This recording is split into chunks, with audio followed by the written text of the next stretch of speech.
I'm going to show you how to make the most delicious crumble pie. It's not quite a pie or a crumble, it's both. And I'm going to serve that with vanilla ice cream and it's going to be delicious. Let's start with some tinned pears. They're really, really good. They're picked at their best. They're processed really proficiently. They're beautifully trimmed up and peeled. They've done all the hard work for you. So what I'm going to do is get a nice little casserole pot, put it on a medium-high heat. I'm going to put my hands over the pear and just pour in that liquor. So that's just pure juice. So what we can do is just bring this to the boil and reduce it and get it down to a syrup which will be a natural sugar syrup. Now, frozen fruit. I've got 2 bags of Black Forest mix. So in here, we've got the sour cherries, blackberries, sweet cherries, even blueberries and black currants. Brilliant. If you look in here, can you see the bubbles have come up already?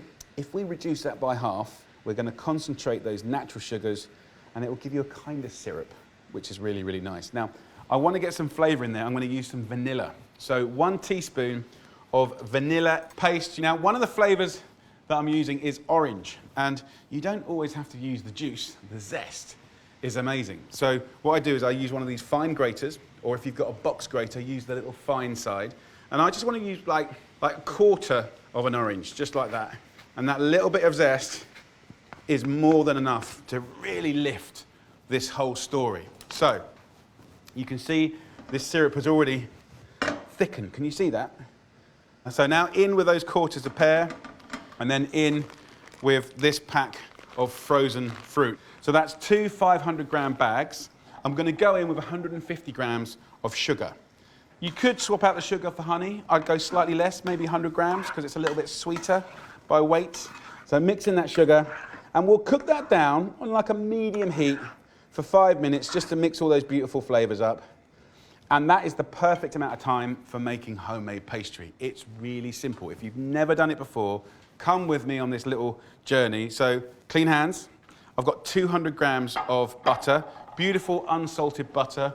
I'm just going to put a cloth down there because it's wobbling. What I want to do is add twice the amount of flour by weight. So 200 butter, 400 plain flour, okay? And that is the ratio that gives you perfection every single time. Salt it for seasoning. I'm also going to put a little orange zest in it as well, so maybe half of an orange zest goes in. Will it make a difference? Yes. But also a little icing sugar, so 75 grams of icing sugar as well goes in. And then we're going to use our fingers and thumbs to just basically squash this butter and just rub it in like that.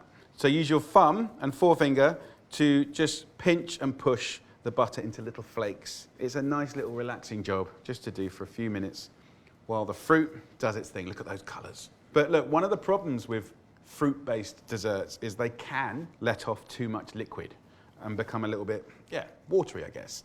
So we can control that in 2 ways. One, by cooking it down a little bit, as we are. Have a little look at this. So we're evaporating off some of that excess liquid. The other way, which is brilliant, is to use 30 grams or 2 heaped tablespoons of corn flour. It's going to thicken this up, and when your tart, once it's cooked, gets to room temperature, it kind of just solidifies a little bit, and then it will control that liquidiness. So let that simmer for just a couple of minutes while I'll finish this pastry. We'll take just a handful of this topping. So make a little well in the middle. Then I'm going to add into here 1 lovely large free-range egg, and then I'm going to use this second egg in 2 ways. The first way, I'm going to put the egg whites in here.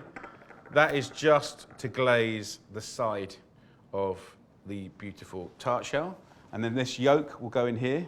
So it's 1 egg, 1 yolk. And then I'm just going to use my hand now just to mix it up, and it will come together to make a lovely pastry.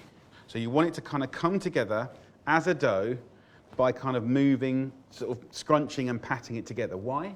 Because we want it to be short. Short means crumbly, crumbly means delicate, delicate means delicious, right? So the more you work it, the harder it will get.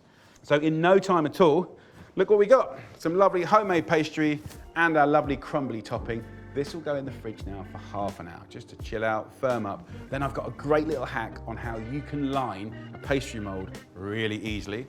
And then look, have a look at this. This is thickened up beautifully. So I'll turn the heat off let that cool down. So I'll come back in half an hour and let's make this beautiful crumble pie.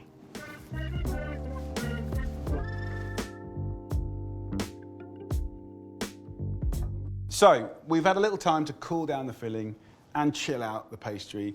Look, normally with pastry you would roll it out. There are some techniques where you slice it and then kind of push it together. This one is a slightly different method. Your hard, firmed up pastry, I'm just gonna grate it just like cheddar cheese, right, on the coarse grater. And all that worry about, are you doing it perfectly, have gone, because it's a very rustic sort of base. Any worries about tears or cuts? Well, that's not a problem because the whole thing is just gonna get sort of pushed like that together. So grate away. I want it to be about 1/2 centimetre thick, pushing this in to be one homogeneous little layer. So I'll grate some now on the side to actually push up the sides. So have a little look. Just grab a little wodge and just squeeze it and push it. What I like about this method is if you do it really well, that's great. And if you do it quite badly, it's great. And if it gets more people to try and make their own pastries and desserts, I think that's a really good thing. So last bit's going in. Run your fingers around, but that's basically it. Now, we're not going to bake this blind, so that's kind of one stage that you don't have to do for a normal tart. What I'm going to do is get this cooled filling, and I'm going to put that inside. Look at the colour, just extraordinary. Look at that, so get your juice in there. With this crumble topping, just kind of grab some and just kind of scrunch it up a little bit and then kind of break it into those nice crumbly chunks. Having the crumble topping just lets it breathe a little bit, and it starts to blip away, and it's just joyful. Look at that, gorgeous. So the only thing I'm gonna do now is just take a little bit of that egg white and just run the brush around that, just so you get a nice kind of shine to it. So this is gonna go in the oven now for 45 minutes, and I'm gonna specifically put it at the bottom of the oven. Why? So we get maximum heat to the base of this tart mold. So we get crispy bum, crispy side, and perfectly cooked tart. In an oven which has been set to 180 degrees Celsius, which is 350 Fahrenheit.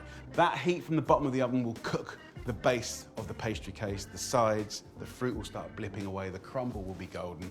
It's gonna be a thing of joy with a nice dollop of vanilla ice cream. So, it's had 45 minutes, it smells amazing, it looks beautiful. Look at that. Oh. Just blipping away. It's like fruity lava with that crumble topping. If you let this cool down for like 2 hours to come to room temperature, it will just firm up and it will slice beautifully. And even if you want to put it in the fridge as well, it will firm up even more. So I'll let that cool down and then I'll serve that with a nice bit of vanilla ice cream and it will be a beautiful thing. Okay, so you can see now it's cooled down, it's kind of just shrinked up a little bit. It looks beautiful. A nice little trick for getting it out of its mold, real simple one. Get a little bowl, turn it on its back, and then just equally place this in the middle, and if you're lucky, nothing happens. But if you agitate it, see, I knew it would come. So look, there is your lovely tart. You can see by grating the pastry, you do get a different texture. I've got a little jug of boiling water, ice cream scoop. I've got some ice cream out of the freezer and just popped it into the fridge just for like 20 minutes. So let's get in there. As usual, sharp knife. You can kind of try and support the side so it doesn't break too much. It doesn't matter if it does. Look at that. Oh. Welcome to the wonderful world of a crumble pie. And that on a plate with a nice little dollop of ice cream. Let's have a try. Exciting.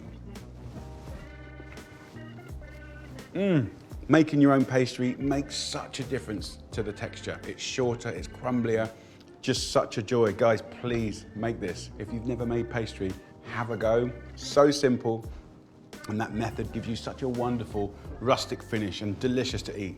Enjoy, take care.